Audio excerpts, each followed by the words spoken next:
Hello! Today we're going to taper pants, which means take it down to a little bit skinnier cuff at the bottom. This is something that my son-in-law asked me the minute he was engaged to my daughter. Can you taper my pants? So I think this is something everybody would like to learn how to do. I'm going to show you how to do it. Now I also have a video on how to do dress pants. This is completely different. We're going to do jeans today. And I'm going to show you what you need to know in order to taper your jeans.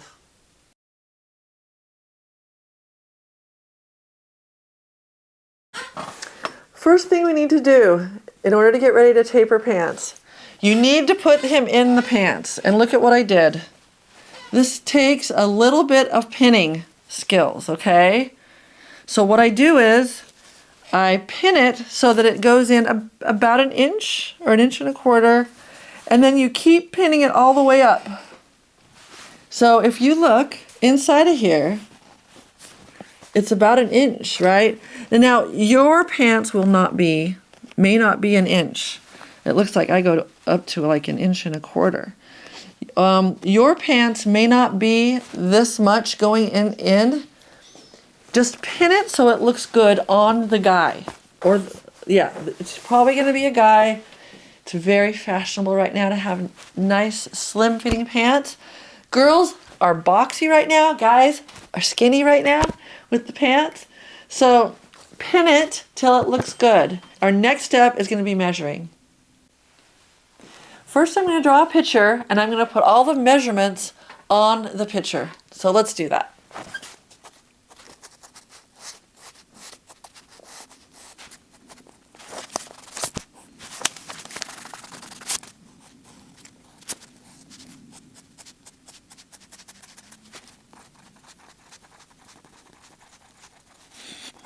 Now, I'm going to measure every 2 inches going up the side of these pants what I took in, all right? It's going to be a little bulky here on the bottom, but it looks like a good 1 1/4. So we're going to start at 1 1/4, and that is doubled, okay? That's not total inches. We're taking off 1 1/4 going in and 1 1/4 coming out. I call it a pinch so I can visually know that's how much I'm taking off. But I also, on my paper, put double. I need an 18-inch measure so I can know every 2 inches. So I'm going to need more than 18 because he goes all the way up to the hip. I'm going to get my 24-inch measure, or gauge, or ruler, or whatever it's called. And then every 2 inches I'm going to take a measurement. I've got the bottom one measured. I'm going to slip my ruler here in at 2 inches. And it looks like I'm almost at 1 1/4. I'm going to put, let me see what 4 inches is. At 24 inches, we're at 3/4. And then I'm just going to end it. So I can see that we're getting more and more narrow. We have a pocket up there, which is never a good thing to combat a pocket. We have, it looks like a good 8 to 10 inches to ease in that 3/4 inch on the first measurement, so I think we're going to be okay.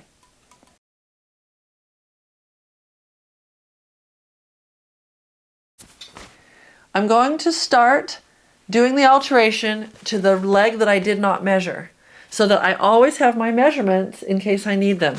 So first I'm going to take the hem out 2 or 3 inches on each side of this, open this up, and then we're going to put our measurements onto the inside of this pant leg.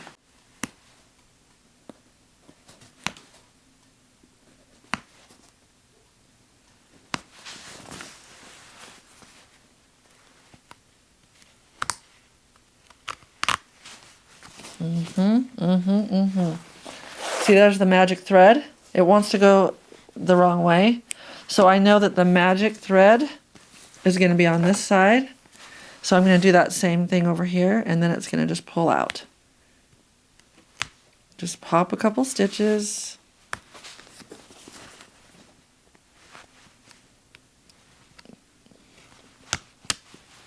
And it should just come out. Oh, sweet.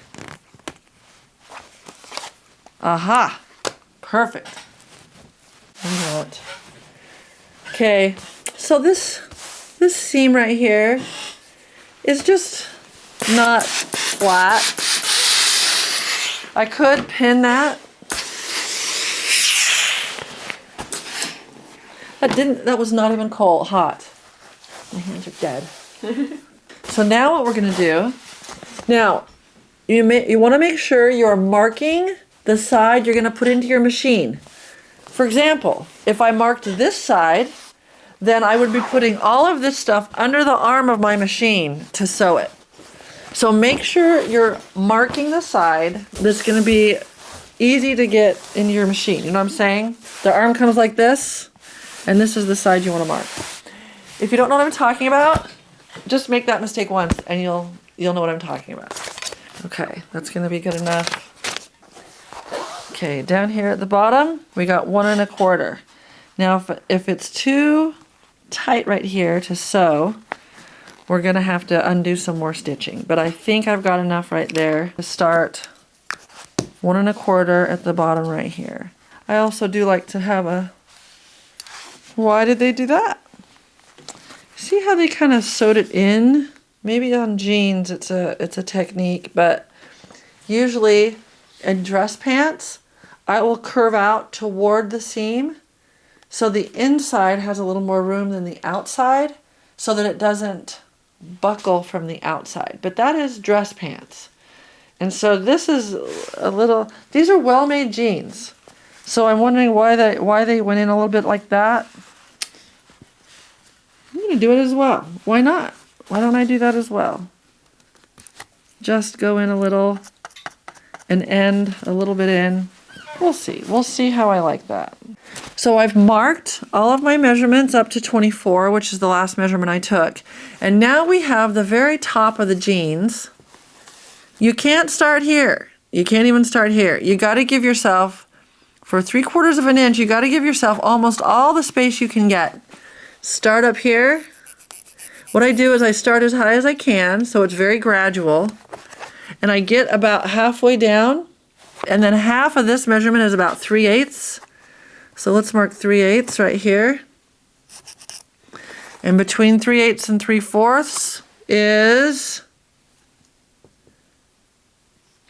5/8. And that's what we're gonna do.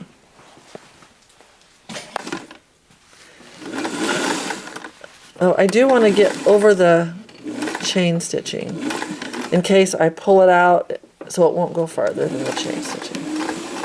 This, when you start coming in, come in as narrow as you possibly can.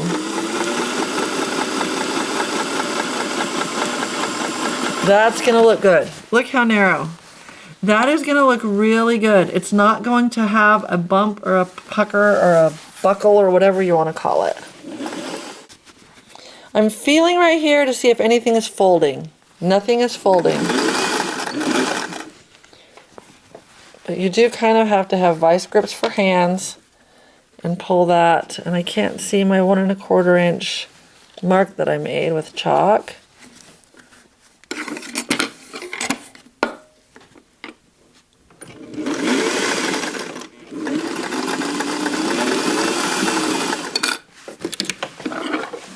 First thing I want to do is make sure that that didn't have any folding.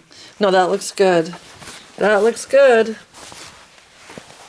So I have decided that I want to put back this original kind of seam on the inside because these are nice pants.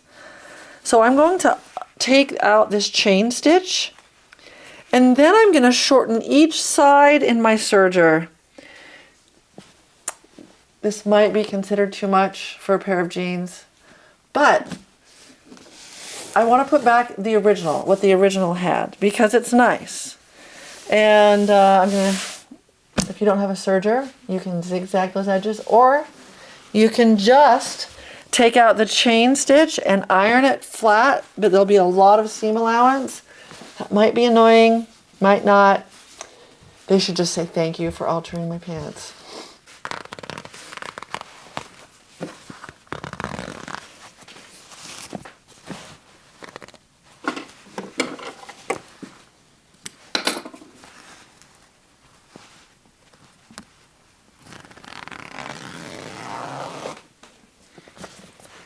So satisfying.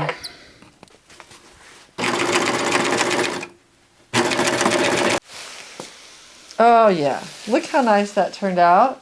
A little bit of a rough start up there, but that's okay. I'm gonna actually press this so that it lays flat on my little pressing thing here. That is also very satisfying. Nice. Now I'm gonna turn it right side out. We're gonna look at it, eyes on it, and make sure it looks good. That looks fine. And look, no puckering. Yeah, no puckering. Because we took a good 8 inches to ease into that 3/4 inch. It looks fantastic. Now I'm gonna go get a very light gray thick thread, and we're gonna replace that stitching. Okay, look what I found. Look at this, it's looking a little terrible. This is a really thick thread, and it's a close enough match that I think it's gonna look good. Now, if you don't have a nice thick thread that matches, if you have any thread that matches, you can just go over it twice. And remember, this is 3.5 feet away from your eyes. You just need it to look approximately good. So you can just go over the same stitching a couple times to make it look like thick thread. But we're gonna try this in Hope and see if Hope will accept this thread. I know that when I'm doing thick thread, I never put thick thread in my bobbin because the tension gets all messed up. It's used to a thin thread. And that's where the tension, that's what keeps it tight right there. So I'm gonna put a thin gray thread. Oh, I'm gonna get a little bit more on my bobbin. A thin gray thread in the bottom, this thick gray thread on the top. We're gonna see if Hope is having a good day. Okay, we're gonna fold this under so it's all flat and nothing's wrinkled and rumply. If rumply is a word, which I'm pretty sure it is because I've seen Rumpelstiltskin. Rumply is a word. We got to get that flat and folded so that it's similar to what original was. And that looks good. And I also am going to pull this thread, and that one is on the other side, but I'm going to pull that thread through. It's probably that loop right there. There we go. I don't want it hanging out and looking messy because we're professionals here. All right, now we're going to start before. I'm not going to backstitch. I'm just going to go over the 3 stitches that are there. I can already feel that this wants to go like that. Can you see? So I'm going to have to make sure I keep my fingers on top of that so it doesn't roll.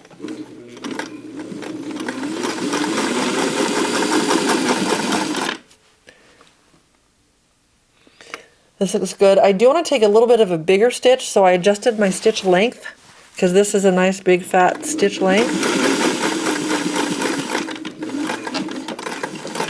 Now I'm going to look at it and decide whether or not I should go over it again, because it is still not as thick as the original stitching. Oh, no, I like it. Right? Yeah, I think that's okay. All right, so this one's all done. Now I'm going to take the pins out of the other side and do the other side, but you're set to go. You are ready to taper pants, and men love looking good in a nice tapered pant, and you can do it. Don't forget to like and subscribe.